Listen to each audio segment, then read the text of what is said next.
The theme, Bache Do Hi Ache, first of all was very brief, it was very pungent, and that is why it became easily recallable.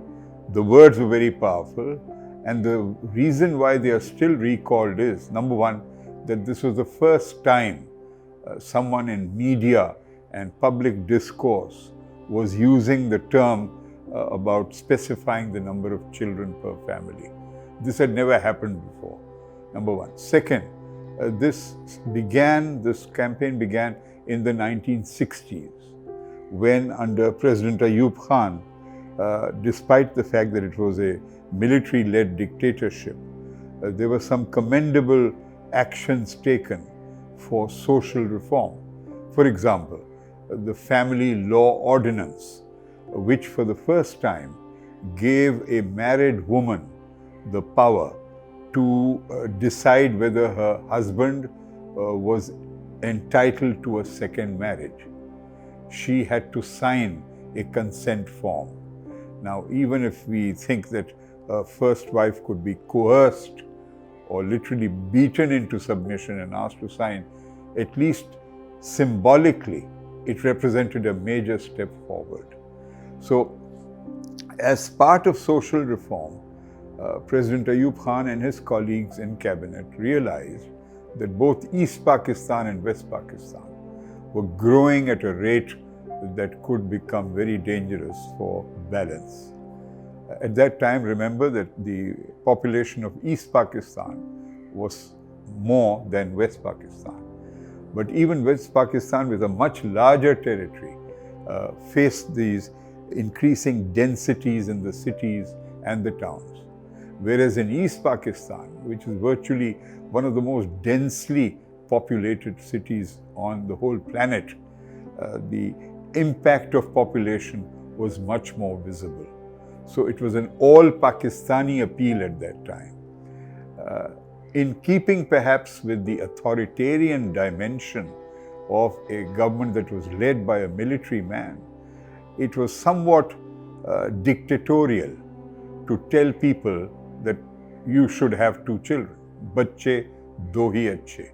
When someone else is telling you, you should have two children. Now, that is not very sensitive or respectful to everyone's sense of privacy and autonomy, because every family, and particularly हम जैसे मर्द बदमाश, हम चाहेंगे कि जी हम फैसला करेंगे कि हमारे कितने बच्चे हों, आप कौन होते हैं बोलने वाले, क्योंकि वो तो है ना कि अगर अल्लाह हमें बख्शता है दो हाथों के साथ, तो दो हाथ भी होते हैं, अगर एक बच्चा आता है तो उसके साथ दो हाथ भी लाता है जो काम कर सकता है, पैदावार बढ़ा सकता है वगैरह.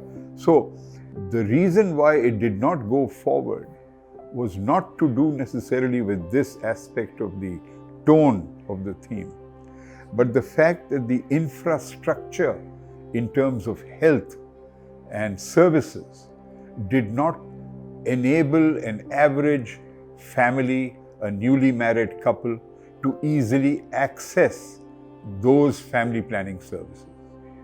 Because historically, in Pakistan, the value of primary health care, grassroots-based, community-oriented health care, has come very, very belatedly. And even now, it has not yet taken root across the country. It has historically been a top-down approach. The idea of building big hospitals or clinics and expecting that these will meet the needs of people, which is exactly the opposite of what should have happened.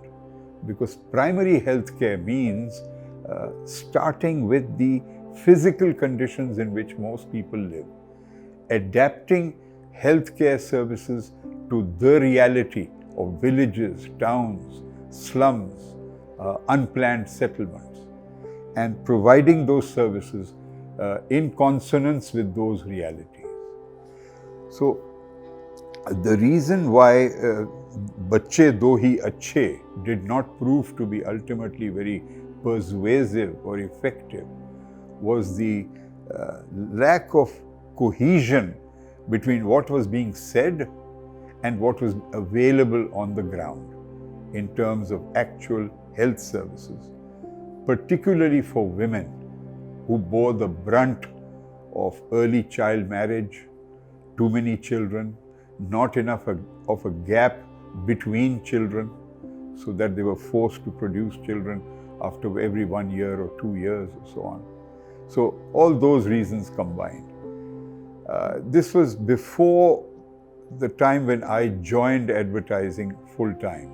So I can't recall the name of a particular person who formulated this particular theme, but certainly it deserves research and identification, and I think due credit should be given to those team members who put that campaign together.